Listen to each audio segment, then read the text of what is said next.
Hello বন্ধুরা, কেমন আছেন সবাই? আশা করি সবাই ভালো আছেন, আর আমিও আছি মোটামুটি। সবটাই তো বলেছি, সেগুলো মিলিয়ে মিশিয়ে চলছে এই আর কি। তো আজকে একটা বিশেষ দিন, আজকে হচ্ছে পয়লা বৈশাখ। পয়লা বৈশাখে দাঁড়িয়ে আপনাদের সবাইকে জানায় শুভ নববর্ষ। এই বছরটা আপনাদের সবার খুব ভালো কাটুক, আর সবার মোটামুটি যা ইচ্ছা ঈশ্বর সকলকে যেন সেই ইচ্ছা পূরণ করে দেন, ঈশ্বরের কাছে প্রার্থনা করি। তো সকালটা হয়েছিল স্বাভাবিক, যেমন হয় প্রত্যেক দিন সেই রকমই।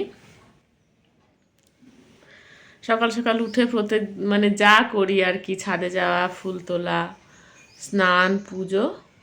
আজকে সব ঠাকুরকে স্নান করিয়েছি, জামা পরিয়েছি, চেঞ্জ করিয়েছি। গোপু সোনার নতুন জামা এসেছে, দেখাবো শেষবেলাতে অবশ্যই।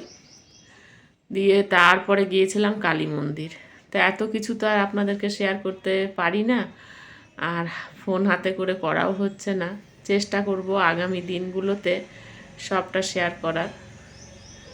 তো তারপরে এলাম, পুজো করিয়ে প্রসাদ টসাদ খাওয়া দাওয়া হলো, সব দেওয়া হলো। মাই রান্না করেছে, মাসির সবজি কাটাকাটিতে ছিল, আর মায়ের রান্না তো ভালোই মোটামুটি দিনটা কাটলো। এখন বাজে 1:45, মা ভাত বাড়তে গেল, বলছে আয় চলে আয়, খেয়ে নিবি আয়। তো দেখলাম আপনাদেরকে তো শেয়ার করতে হবে একটু হলেও কিছু, মানে একটা কি বলবো, সে আগের এতে ফিরে আসার চেষ্টা করছি, পারছি না।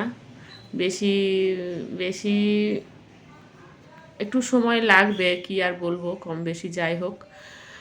তো মা খাবার বাড়তে গেল, আর আমি ওদিকে এসে টিফিন খেয়েছিলাম ছাতু মুড়ি। ছাতু মুড়ি আমার খুব প্রিয়, তো সেটাই খেলাম, শশা নিয়েছিলাম সাথে। দিয়ে খাওয়া দাওয়া করে বেরিয়েছিলাম আমার নিজের কাজে। কাজগুলো হচ্ছে কাল বুধবার, সেটাও ডিউটি আছে, বৃহস্পতিবারেও ডিউটি আছে। তো এইটাও আমার একটা ডিউটি, সেই কাজগুলো করতে বেরিয়েছিলাম। বেশ অনেক কটা কাজ সেরে আস্তে আস্তে 12টা বেজে গিয়েছিল। তো সব কিছু সেরে এসছি। দেখুন এখনও ছাড়িনি, চেঞ্জ করিনি, ওই যে শাড়ি এনে রেখেছি, চেঞ্জ করব, করে খেতে যাব ওইদিকে। তো এই হচ্ছে পয়লা বৈশাখের দিন। অনেক বন্ধুরাই আমাকে, বন্ধু, দিদি, আমার রিলেটিভ অনেকেই নববর্ষের বার্তা পাঠিয়েছে। আমিও তাদেরকে এই একটুক্ষণ আগে পাঠালাম, আর ফোনও করেছিলাম কয়েকজনকে শুভ নববর্ষের শুভেচ্ছা জানাতে। তো যাই হোক, এই হচ্ছে ব্যাপার। এবার খাওয়া দাওয়া হবে। বিকেলবেলায় কি হবে জানি না, কালকে তো প্রচণ্ড বৃষ্টি হয়েছে, বৃষ্টি খুব হয়েছে। আজ কি হবে জানি না, ইচ্ছে করছে একটু বাইরে থেকে ঘুরে আসি। দেখি মাসির যদি ইচ্ছে হয় তাহলে মাসিকে নিয়ে যাব, আর যদি ইচ্ছে না হয় দেখি কি করব, বুঝতে পারছি না। একটু বাইরে বেরোলে কি বলুন তো, মনটা ভালো থাকে। আপনাদেরকেও তো অনেক সময় অনেক কিছু বলি যে বাইরে বেরিয়ে আসবেন, বাইরে ঘুরে আসবেন, দেখবেন খুব ভালো লাগবে।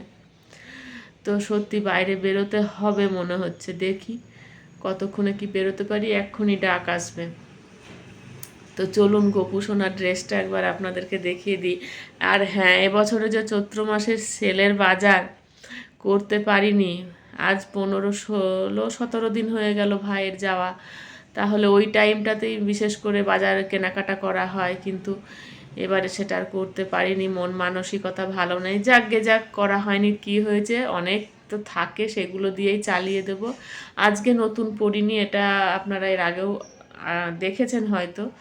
নতুন কিছু পরিনি, এমনি স্নান করে কাঁচা কাপড় পরে যেমন যাই, পুজো দিতে গিয়েছিলাম। আর অনেক তো থেকেই যায়, সেগুলো চলবে, না কিনলে যে অচল তা নয়। তো যাই হোক, হেল্পিং হ্যান্ডের জন্য একটা আনা হয়েছিল, সেই দিয়ে কাজ চালানো হয়েছে। চলুন গোপু সোনাকে আজ একটু দেখে নিন, গোপু সোনার ড্রেসটা কেমন লাগছে। গোপু সোনাকে, এই যে এইটা হচ্ছে গোপু সোনার নতুন ড্রেস। কেমন হয়েছে গোপু সোনাকে, কেমন দেখতে লাগছে। আর সব ঠাকুরকে আজকে স্নান করিয়েছি আর কি। এদিকে মানে একদম পুরো সব ঠাকুরকে স্নান টান করিয়ে নিয়েছিলাম। মায়ের আবার এসে দ্বিতীয়বারে সব ধোয়া মাজা করেছে, সব কিছু ধোয়া মাজা করেছে। এই হচ্ছে ব্যাপার। চলুন যাই, খেতে ডাকছে। তো আজ এই পর্যন্ত। সবাই ভালো থাকবেন, সুস্থ থাকবেন, সাবধানে থাকবেন। দেখা হবে নতুন কোনো ভিডিওতে, নতুন কিছু নিয়ে আবার আপনাদের সামনে হাজির হয়ে যাব। মাসি ডাকতে চলে এসছে খেতে। তো আজকের মতন টাটা সবাইকে।